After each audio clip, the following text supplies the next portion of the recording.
Hello, my name is Vijayalakshmi Viswanathan, and I'm a Senior Research Officer at ALNAP. In this video, I'll be taking you through a briefing on localization and locally led action. I'd like to give you a picture of how the sector is progressing in its push to localize. The framing of localization can make a real difference to how we see the possibility for breakthroughs. So I'll talk a little bit about where the sector has reached, then the key debates and opportunities that we see setting the future agenda. I'll wrap up with some future implications for learning and opportunities on how the sector works. Just a quick note that this briefing is based on extensive literature reviews, ALNAP State of the Humanitarian System report, and scoping interviews with people across different parts of the sector. Locally led humanitarian action has always occurred in every crisis situation. However, formal efforts to localize the international humanitarian aid system intensified fairly recently, as many of you would be aware in the lead up to the World Humanitarian Summit. Since then, localization has been embedded in humanitarian policy agendas. It's being pursued by individual agencies, but also in a variety of interagency fora. Such collective initiatives have been seen as important for two distinct reasons. One, as a source of guidance or shared definitions, such as the IASC Task Force 5, but also because of the need to make specific public commitments, which can then be used to hold organizations to account, like the Grand Bargain or Charter for Change. It's useful to now mention two recent movements that are broadening the localization landscape: the Pledge for Change and Shift the Power. Both have been driven mainly by global South-based organizations. But while Pledge for Change is targeted at INGOs, the advocacy movement of Shift the Power has seen few mainstream humanitarian actors getting involved. In most of these localization efforts, the formal international humanitarian aid system has been at the center of the discussion. Understandably, much of this current learning and evidence focuses on the progress made toward modifying the system and the extent to which commitments have been fulfilled. Two main approaches have been used to define this progress so far. One is the localization performance indicators developed by NEAR and the Humanitarian Advisory Group. These are shaped by local actors and cover a range of issues, including funding, but also partnership and decision-making. A second approach, covering similar topics, are the monitoring and self-reporting frameworks used by some of the formal localization initiatives, like the Grand Bargain or Charter for Change. But across all of these, three sets of metrics have really stood out as a yardstick for progress, or lack thereof. The first and most prominent is funding. The second is the inclusion of local and national actors in decision-making forums. Additionally, issues around due diligence and risk compliance and new ways of reducing the burden and making funding more accessible have been proxy measures for moving the needle forward on these commitments. So how is the sector doing on funding? Getting funding as directly as possible to national and local organizations is still a very long way from its 25% goal. COVID-19 also didn't prove the tipping point that it could have been in driving localization. While national and local actors were in the forefront of delivering the response, just 2% of the humanitarian response budget funding went to them. The vast majority, 77%, was allocated to UN agencies in the first instance. This trend has continued in Ukraine, with reports finding that less than 1% of the $3.9 billion tracked by the UN in the first year after the invasion went directly to local actors. Country-based pool funds have had slightly better success, with 27% of the fund going to local and national actors in 2022. But CBPFs make up a very small fraction of humanitarian response. And as of early July 2023, the CBPF stands at just 28% of the current budget target for this year. And the majority of this funding is channeled to just a handful of countries.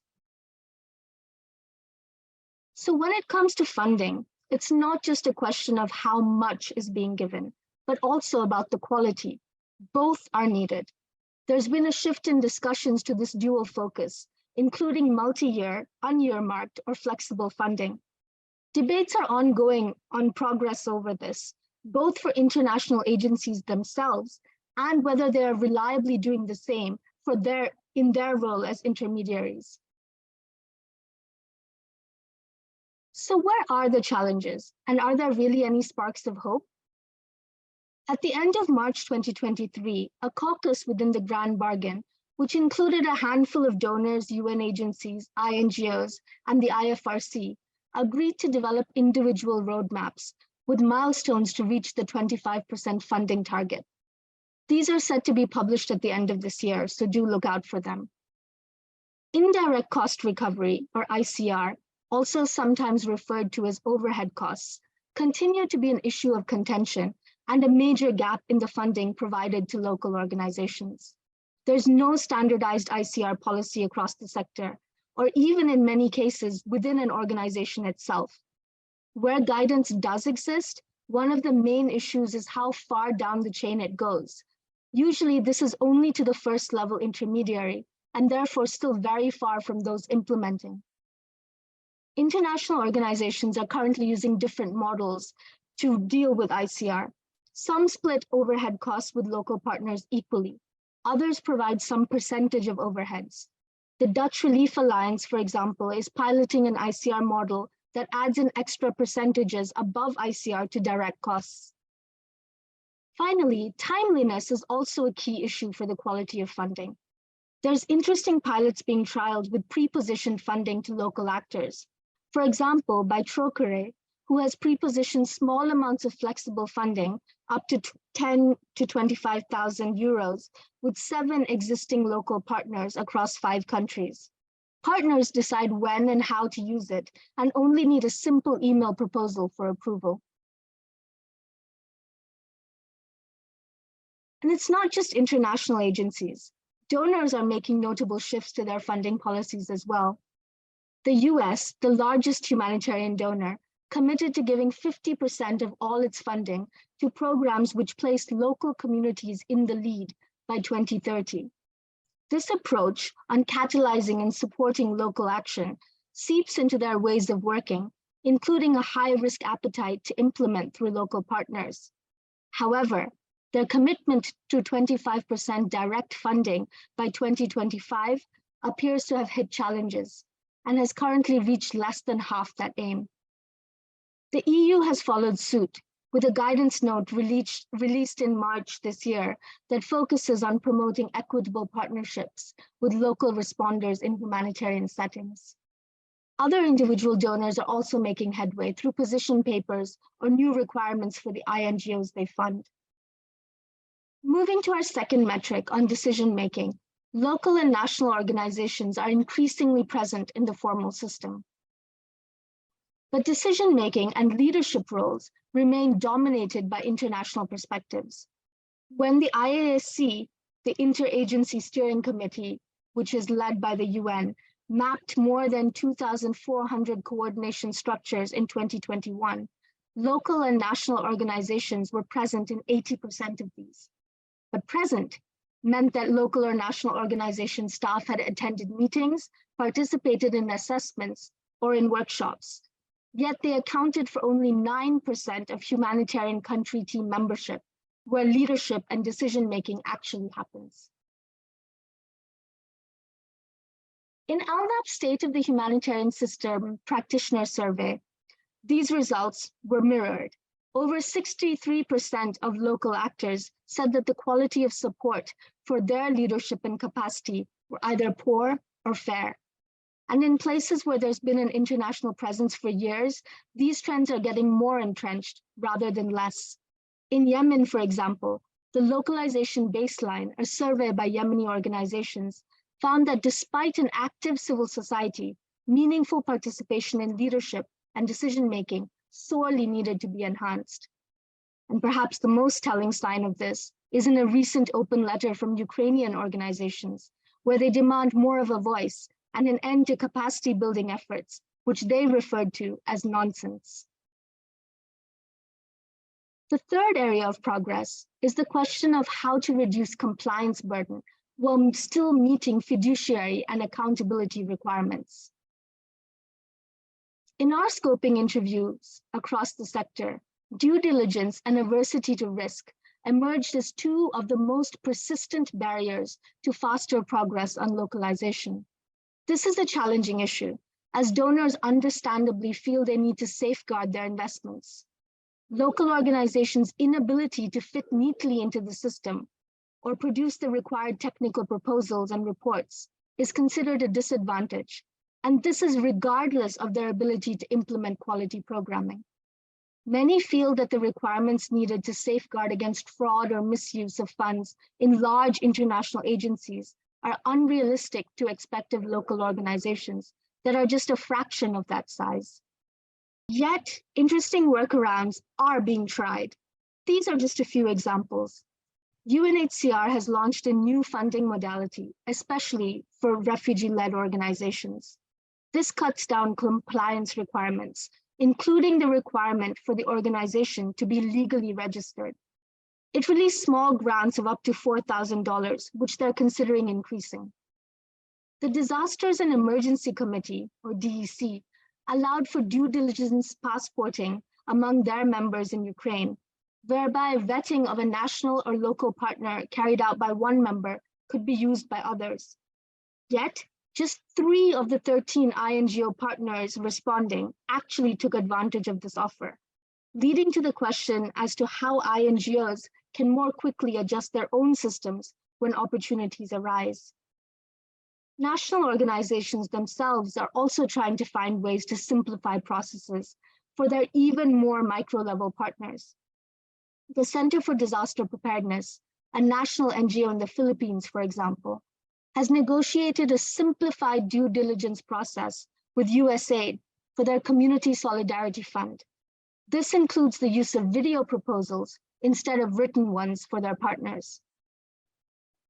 But it should be added that some national and local organizations, really fed up of the burdensome requirements, are also more heavily relying on fundraising outside the international system altogether, through philanthropies or private fundraising.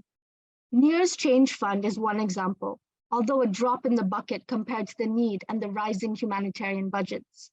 It allocates grants of $150,000 to $250,000 to frontline NGOs in situations which may not attract international funding, smaller scale yet still critical crises, and it's made 13 such grants so far. So while there's visibly been a shift in rhetoric and accepted norms within the sector, the change in practice on the ground is less clear. And as the debates still occurring in the current discourse reveal, there's a long way to go to move from talk to reality. The issues in these debates also raise the question of whether the sector has been looking too narrowly at this issue, and whether to truly engage with it, more nuances need to enter the conversation. Let's start with the question on everyone's mind, and this is the competing notion of what organizations are actually local. In contexts across Asia, Africa, and South America, there are cases of INGOs registering as national organizations. The inherent nature of their setup and their ability to mobilize resources has led to homegrown organizations feeling a sense of unfair competition, both for domestic and international funding. And this is one of the reasons that 7 years on, the official IASC definition is still controversial and is often interpreted in varying forms by networks and organizations themselves. This also means that not all organizations are measuring funding flows in the same way. Similarly, with the increasing push to work through and with local partners, ALNAP's conversations are revealing an intensified rush to almost shop for a local partner who fits neatly into the system. This is not a new issue, but it's not one that's seen a lot of progress, and there are real fears that it's helping cement a culture of subcontracting relationships. It's not just a question of what's happening within the sector, but the enabling environment to do the required work. Across the world, civic space, seen as the right to peaceful assembly, association, and expression, is in decline, even in countries with long democratic traditions. The latest Civicus Monitor finds that of the 197 countries it tracks, just 80%, over 80%, are in the narrowed, obstructed, repressed, or closed categories. And just 3.2% of the world's population currently lives in countries with open civic space. In parallel, national governments are increasingly scrutinizing the influx of international funding and placing restrictions on how those funds can be used, particularly by civil society organizations. How can the international system support the advancement of locally led action in such scenarios? In a connected question, humanitarian principles are often raised as an impediment to localization. Instead, international actors would do well to remember that context always matters when it comes to principled action. For example, several reports have noted that Ukrainian NGOs receiving international funding were also supporting the military. In this instance, the rhetoric tended to shift from a very hard stance on neutrality to one of solidarity. Many INGOs did make an effort to find workarounds to support these organizations. This has not necessarily been the case in other conflicts. In Afghanistan, local actors are providing interesting examples of negotiating space in an environment where women have been banned from being employed and international programs are increasingly being cut. There are also those who think that even these localization discourses do not go far enough, and a more radical approach, one that really tackles the colonial roots of aid, is needed. These conversations and actions are gaining momentum and may have an impact on where the localization debate ultimately lands. With all of this in mind comes the question, who is localization in its current practiced form really for? And are we spending too much time debating a problem that is really rooted in the structure and history of the formal humanitarian system? And this goes back to the title of this briefing, Localization versus Locally Led. As one practitioner told us, the term localization implicitly encapsulates the challenges around power dynamics. It does not do justice to the reality, which is that most response is already largely locally led. Some people use the two terms interchangeably. Other research has framed localization as a pathway to reaching locally led action, but there also seems to be a recognition of the vast difference between the two. ALNAP's own ongoing scoping research is finding that practitioners do make that differentiation.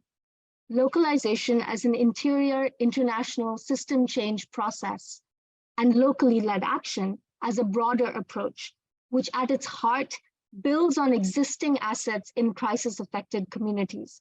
The leading attributes between the two are also perceived differently. The most prominent attribute of locally led action that emerged from our scoping phase discussions was decision-making power, the ability for those closest to the affected communities to have control over how resources are used, how programs are designed, and even who is involved. Even the transfer of financial resources does not necessarily guarantee this. This also aligns with some of the other issues you'll hear in the other briefings in this series. As mentioned earlier with the CDP example, even national and local organizations are finding ways to become more community-led. And one illustrative method of this is the survivor and community-led response approach, which allows those affected to determine how resources are invested and to take an active role in that delivery. A growing number of international organizations are promoting this. Currently, these tend to run alongside traditional aid in most of the pilots. But amongst the leading findings that emerge from this approach is that these small microgrants do cut across what is referred to as the nexus, without silos and without a clear continuum from response to recovery. The value of this approach really lies in the flexibility and the contextualization of the response to each context. sometimes even having different interventions within a single village. This has led some to raise questions about scalability within the existing institutional structures of the international aid system, which is set up to deliver scale, not customization. And this brings us to the final part of this briefing. What are the future implications and opportunities around this issue, both for learning and for your immediate work? The shifts are occurring in enabling environments, in ways of working, and in mindsets. But finding ways to embrace these within the confines of organizational structures is going to be the challenge to resolve.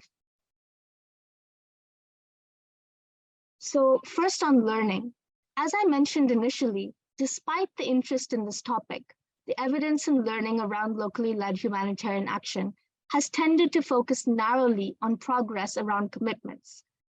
So some of the learning gaps that ALNAP hopes to look at through its continuing research with partners around this theme focus on these gaps. This includes issues around localization practices and humanitarian performance, and the right metrics to actually judge these. It also includes the broader value add of locally led humanitarian action on communities over the longer term. This value add, currently much of it anecdotal, is different and has links to broader accountability, nexus, and risk reduction conversations.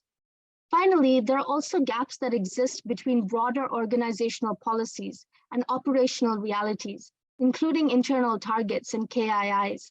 How can these be better bridged and executed? So finally, there are also implications for how the sector works and some questions for you to think about within your organization. So as more organizations move from direct implementation to playing an intermediary role, this may require a shift in the role that they play and their ability to serve as a trust builder for their partners. How can equitable partnerships, a phrase that comes up across policy documents, but in reality has seen little traction on the ground, truly be operationalized?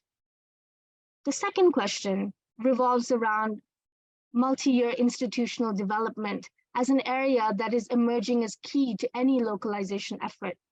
Whether this takes the form of more flexible funding, more ICR, or new approaches to capacity sharing, this is a gap that is still being felt. What are the ways that this is being tried, and can there be a common baseline across the sector? Finally, is there a way that due diligence policies can actually translate into practice? How can this be done in ways that allow for more constructive and easier engagement with the system, while still being cognizant of statutory requirements? Thank you so much for your attention to this briefing, and I hope that it will be useful as you carry on your future work.